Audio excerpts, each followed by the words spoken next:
किसान, बदलते भारत की शान।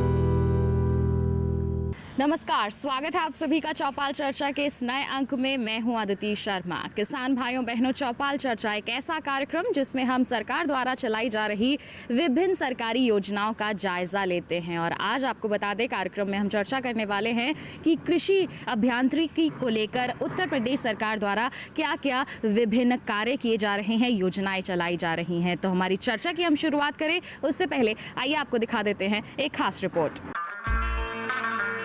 राष्ट्रीय कृषि विस्तार मिशन और तकनीकी योजना में नवीन कृषि प्रौद्योगिकी को बढ़ावा दिया जा रहा है। कृषि प्रौद्योगिकी के समुचित उपयोग दक्षता उन्नयन के लिए योजना में कृषि प्रशिक्षण कार्यक्रम चलाए जा रहे हैं। योजना में मानव चलित और शक्ति चलित यंत्रों पर अनुदान की व्यवस्था भी की गई है।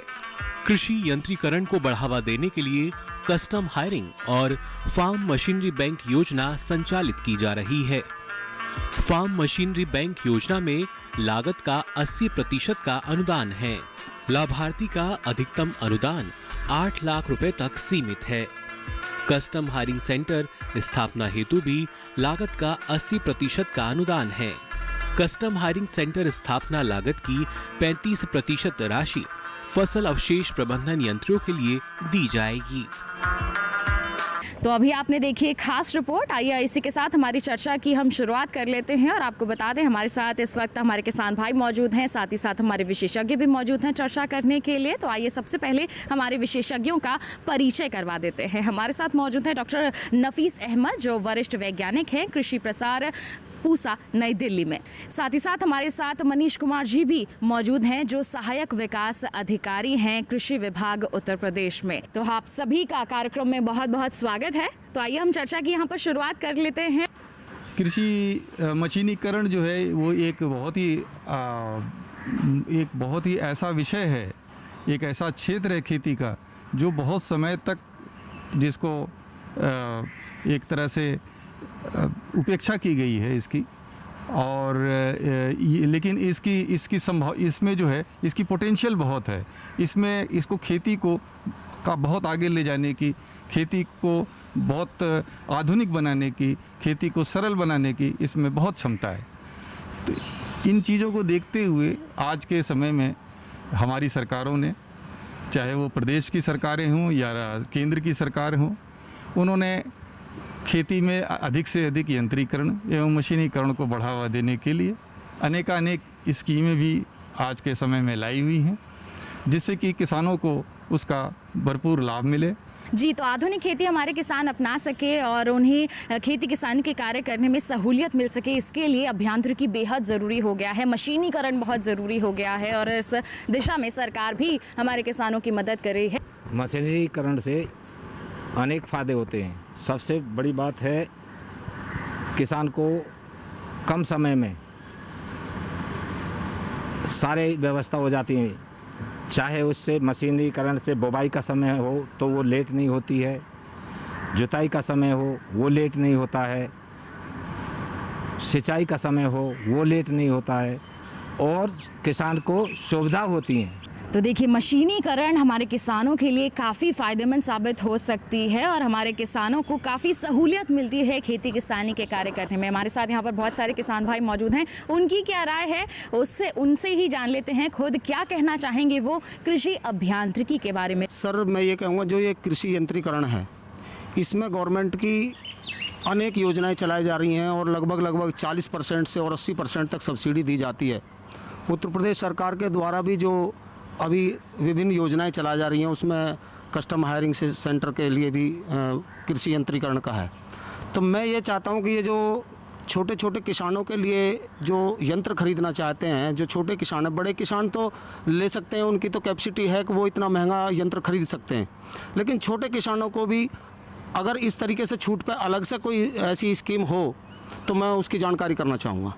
हमारे भारत सरकार, राज्य सरकार दोनों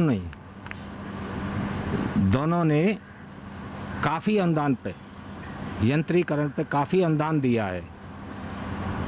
चाहे कस्टम हायर सेंटर हो, चाहे स्प्लैंकर हो, चाहे सोलर हो, इन पर काफ़ी अनुदान, यानी 90% तक भी अनुदान है। इस पर स्प्लैंकर पर 90% अनुदान है। कस्टम हायरिंग सेंटर पर कुछ यंत्र हैं, जैसे एक ट्रैक्टर है, लेवलर है, कंप्यूटर लेवलर है, जीरो टिल है, मल्चर है।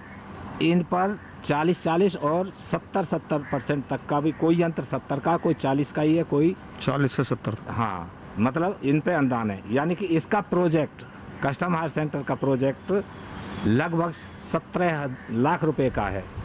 इसमें 8 लाख और 9 लाख रुपए अनुदान तक है। कोविड-19 की वजह से कुछ योजनाएं लेट हो गई हैं, तो अभी उत्तर प्रदेश की जो कस्टम हायरिंग सेंटर की स्कीम है वो अभी नहीं आई है, तो जिससे किसान अभी वंचित हैं। इसमें गवर्नमेंट क्या आगे की योजना है कि किसानों को वो लाभ मिल सके? कस्टम हायर सेंटर का योजना अभी आई नहीं है, आने वाली है। अगर छोटी वाली जो योजना है, रोटावेटर है, कल्टीवेटर है, हैरो है, ये सब कुछ योजना आ चुकी है। कस्टम हायर सेंटर वाली योजना अभी कार्य योजना में आने वाली है। ये जो महामारी के कारण किसानों को अत्यंत सेटबैक हुआ है, उनको इसका हानि पहुंची है। इसमें जो प्रमुख बातें थी, एक तो किसानों के लिए जब ये महामारी जिस टाइम ये आरंभ हुई, उस टाइम तो सबसे धान की फसल लगनी थी। उस समय ही सरकार की तरफ से एक जो एडवाइज़री जारी की गई थी, उसमें प्रमुख रूप से धान की सीधी बुआई के लिए किसानों को एडवाइस किया गया था, क्योंकि कोविड के कारण सबसे बड़ा दिक्कत ये थी कि एक तो किसानों को फसल लगाने में काफ़ी विलम्ब हो रहा था, दूसरी तरफ देखा जाए तो किसान जो है उनको हर तरह की जो इनपुट थी उनकी सप्लाई समय से नहीं मिल पा रही थी, पर क्योंकि हर तरह का परिचालन बाधित था। इन सब चीज़ों को देखते हुए जो है सरकार ने किसानों को एडवाइजरी जारी की कि वो इस बार धान की फसल को रोपाई के बजाय वो सीधी बुआई के लिए जाएं।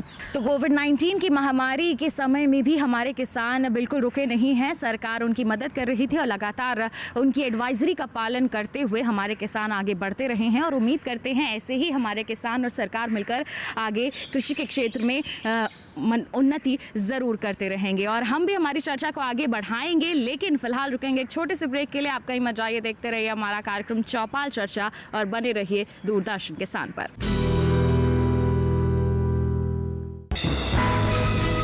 ये कामयाबी है अन्नदाता की, ये कहानी है खेत और खलिहानों की। कैसे करें अपने पशुओं की देखभाल, जानिए गांव-गांव के किसानों का हाल। देखिए गांव किसान सोमवार से शुक्रवार दोपहर 12:05 पर। ब्रेक के बाद दूरदर्शन किसान के चौपाल चर्चा कार्यक्रम में आप सभी का स्वागत है। आज हम चर्चा कर रहे हैं कृषि अभियांत्रिकी के संदर्भ में, और अभी तक हमने जाना कि हमारे जो किसान हैं उनके लिए मशीनीकरण कितना फ़ायदेमंद साबित हो सकता है। मशीनीकरण से हमारा जो समय से बुआई, समय से खाद देना, समय से पानी लगाना, सिंचाई करना, ये सब आसानी हो जाती है, जिसके कारण से जो है जब हम अपने फसलों को सभी कुछ समय से देते हैं, चाहे पानी हो चाहे दूसरे इनपुट हो, उससे क्या है कि खेती को उसका लाभ मिलता है, हमारे उपज अधिक होती है, उत्पादन एक तो ज़्यादा होता है, दूसरे उसमें गुणवत्ता भी होती है। ये भी प्रमुख बात जो है ध्यान रखने की है, क्योंकि मशीन से जब हम बुआई करते हैं तो हम एक तो जो जिस बात के लिए वैज्ञानिक समय सदा से कहते आए हैं कि लाइन में खेती सोइंग करनी चाहिए, बुआई करनी चाहिए, वो काम मशीन से आसानी से हो जाता है। पौध से पौध की दूरी, लाइन से लाइन के बीच की दूरी मेंटेन हो जाती है, और साथ में जो ज़रूरी ऑपरेशंस हैं, जो कतारों के बीच में जगह होने के कारण जो भी खरपतवार निकालना का है या दवाइयों को छिड़कने का है, ये काम आसान हो जाता है, जिसके कारण जो सबसे बड़ा इसका प्रभाव होता है वो ये है कि जो भी फसल उत्पादन है वो अधिक क्वांटिटी में, अधिक मात्रा में एवं अधिक गुणवत्ता वाली होती है। तो अधिक गुणवत्ता वाला यहाँ पर उत्पादन मिल सकता है, और साथ ही साथ काफ़ी आसानी भी हो सकती है खेती किसानी के कार्य करने में। इसके लिए ज़रूरत है जागरूकता की और मशीनीकरण को अपनाने की। मेरी एक सलाह है, रिक्वेस्ट भी मान लो, सलाह भी है, ये जो जितने भी यंत्र किसानों को मिल रहे हैं, छूट पे 80% भी हैं, 40% भी हैं, इनमें कुछ यंत्र कम है जो मेरी राय में, जैसे कल्टीवेटर, हैरो और ये रूटावेटर भी हो जाने चाहिए, वो उनमें है नहीं मेरी राय में, तो उनकी मैं चाहता हूँ कि वो भी इनमें शामिल किए जाएं। ये रूटावेटर कार्य योजना में आ चुका है अलग से, और कस्टम हायर सेंटर में इसको कनेक्ट करा जा रहा है। ये अब तक नहीं था रूटावेटर, हाँ, और इसको कनेक्ट करा जा रहा है। जो मशीनीकरण खेती के लिए सरकार ने किया है, इससे किसान को लेबर, पैसा और समय तीनों की बचत है और पैदावार में बढ़ोतरी है। सरकार की योजना का मैं लाभार्थी रहा हूँ पिछले वर्ष, और मेरा सरकार से निवेदन ये है कि कुछ अपनी शर्तों में ढील दी जाएं। कुछ शर्तें ऐसी हैं जो किसान पूरी नहीं कर पाता है, जैसे कि किसी भी यंत्र को लेने के लिए पहले उसको पूरा पेमेंट देना होता है, जो उसके पास अवेलेबल नहीं होता है। ऐसी योजना हो जितनी सब्सिडी है वो सरकार से खाते में आए, और जो किसान को देना है वो किसान अपनी जेब से दे। कृषि यंत्र में कुछ ऐसे यंत्र हैं जिनकी पेमेंट उतनी ही जाती है अनुदान काट के। अनुदान काटने के बाद में जो रियल पेमेंट होती है उसी का ड्राफ्ट बनता है। एक ऐसी पेमेंट है, जैसे आपको बताया था मैंने, ये स्प्लैंकर सेट वाला, उसमें पेमेंट पूरी जाती है, 90% अनुदान है, तब आपको रिटर्न उसका पैसा आपके अकाउंट में आता है। बाद बाकी रूटावेटर, कल्टीवेटर, हैरो, ये सब आपको पहले ही अनुदान काट के उसका ही ड्राफ्ट लगता है।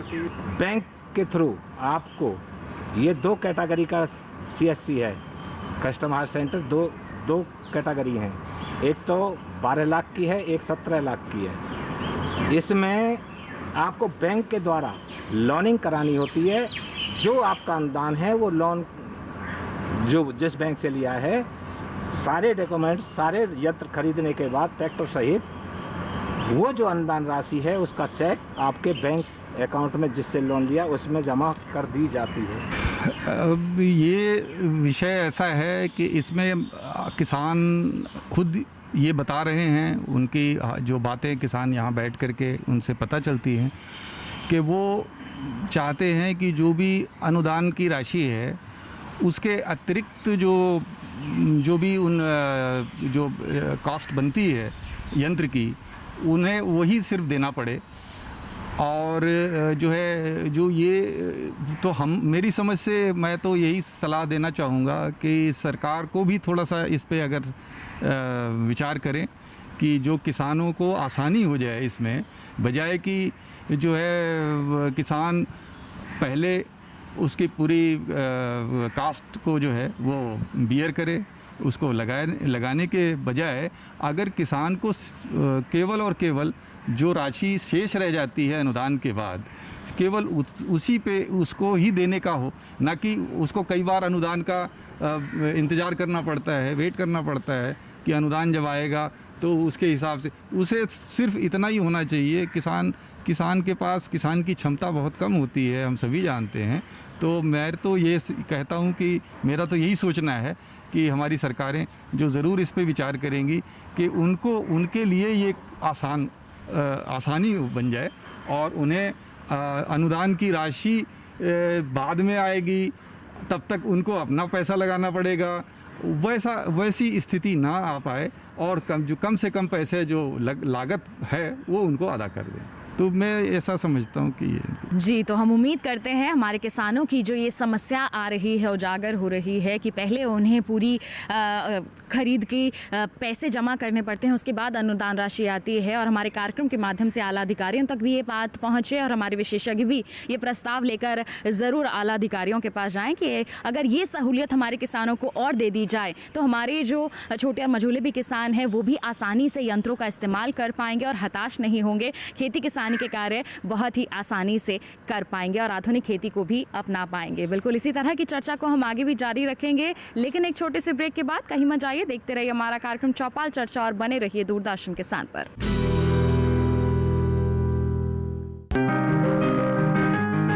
बीमारियों से कैसे बचेगी फसल,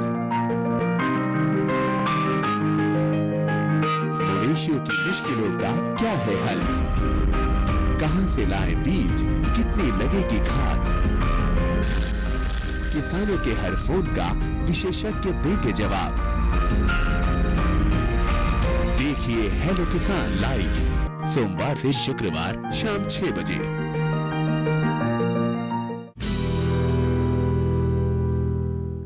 ब्रेक के बाद दूरदर्शन किसान की चौपाल चर्चा कार्यक्रम में आप सभी का फिर से स्वागत है। आज हम चर्चा कर रहे हैं कृषि अभियांत्रिकी के संदर्भ में, किस प्रकार ये हमारी खेती किसानी के क्षेत्र में बदलाव ला रही है और कैसे हमारे किसानों के लिए सहूलियत पहुंचा रही है। ये जो बड़ी योजना जो है उसमें 3 यंत्र कर दिए हैं उसके साथ। किसी ने ट्रैक्टर की ज़रूरत है या उस पर सुपर सीडर है या उसके साथ में जो है मल्चर, और मल्चर की हमको ज़रूरत नहीं है, उसके साथ में सुपर सीडर ले सकते हैं। या फिर तीसरा जो यंत्र लगा देते हैं वो किसान नहीं ले पाता और उसको लेना पड़ता है, वो कोई किसान खड़ा नहीं होता उसके साथ में।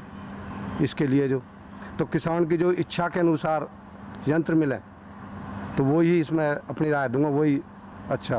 क्योंकि किसान यहाँ फंस जाता है, कुछ 3 यंत्र जो खरीदने पड़ते हैं। अब मतलब 0 ड्रिल है तो मुझे हैप्पी सीडर की जरूरत नहीं है, तो इसलिए अब मुझे हैप्पी सीडर की 2.5 लाख रुपए कीमत है या सुपर सीडर की, या मुझे सुपर सीडर की ज़रूरत है तो उसकी मल्चर की ज़रूरत नहीं है।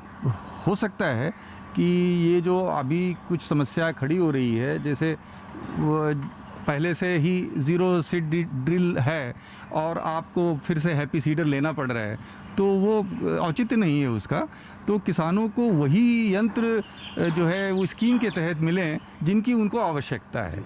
तो इसके लिए मैं समझता हूँ कि इस पे विचार ज़रूर हो रहा होगा हमारी जो है जो अथॉरिटी है, जो सरकार है, उनके बीच में, और इसमें थोड़ा सा समय लग सकता है। तो मेरा ऐसा सोचना है, विचार है कि इनके माध्यम से हमारी जो कृषि विभाग है राज्य सरकारों का, उनके माध्यम से किसानों की ये जो फीडबैक है, किसानों की ये जो अनुभव हो रहे हैं, ये अवश्य जाएंगे। और ये ऐसा नहीं है कि कोई एक किसान कह रहा है, इसमें एक सर्वे हम आमतौर पे क्या करते हैं कि अभी जो हमारी स्कीम चल रही है उसमें हम क्या करते हैं कि एक तरह का किसानों से एक उनका ओपिनियन, उनका विचार जान लेते हैं। उसका एक माध्यम होता है कि एक सर्वे कराया जाता है और पूरे जो है किसानों की तरफ से उनकी उस स्कीम के बारे में उनके विचार, उनके फीडबैक आ जाएंगे और सरकार को उसी हिसाब से उस प्रोग्राम को अपना जो भी उसमें परिवर्तन करना। ये जो अभी कृषि अभियांत्रिकी पर चर्चा चल रही है, बहुत अच्छा विषय है।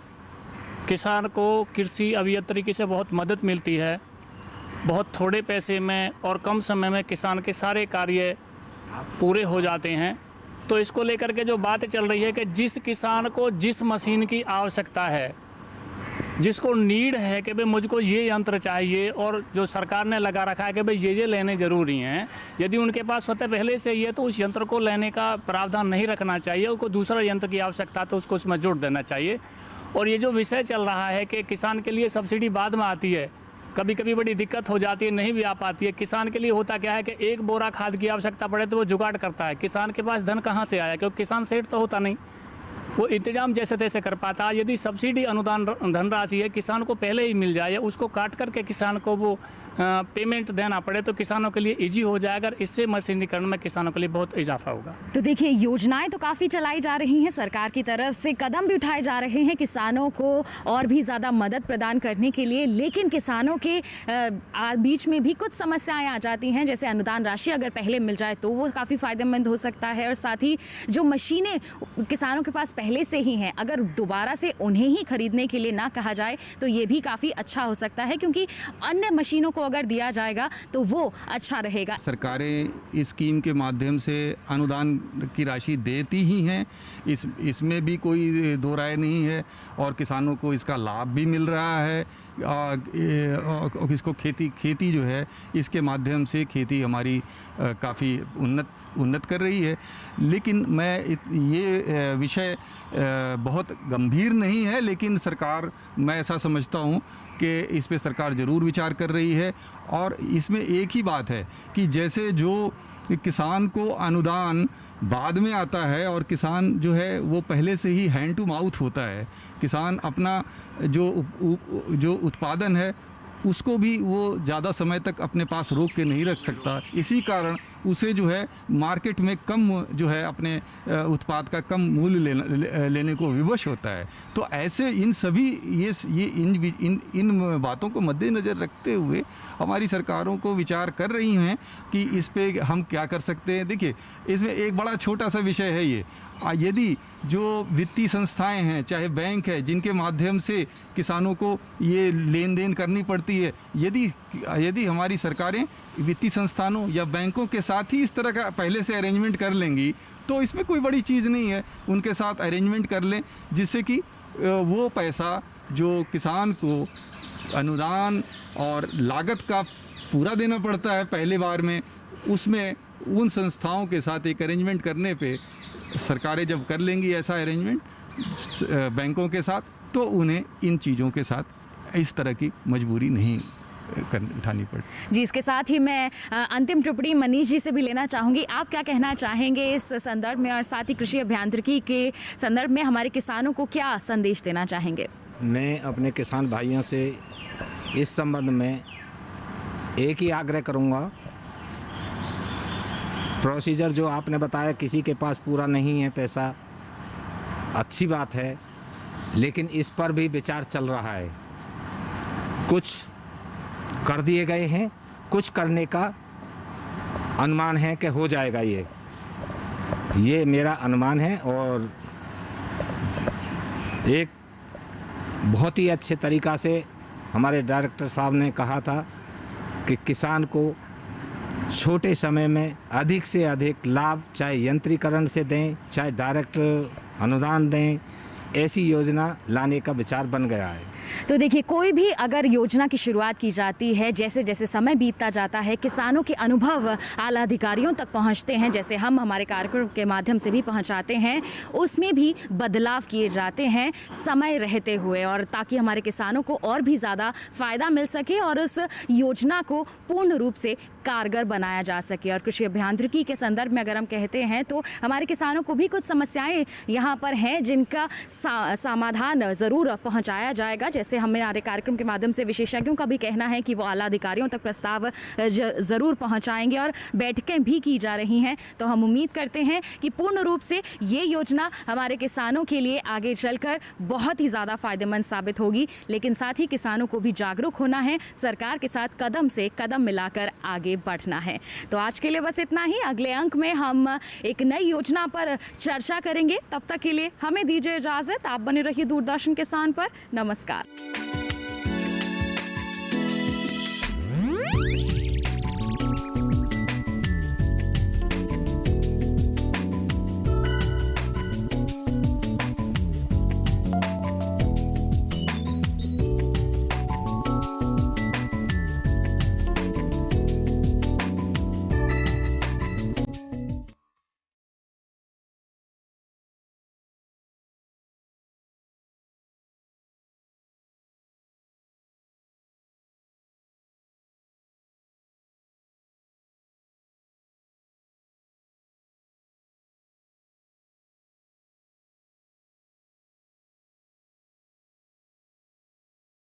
है।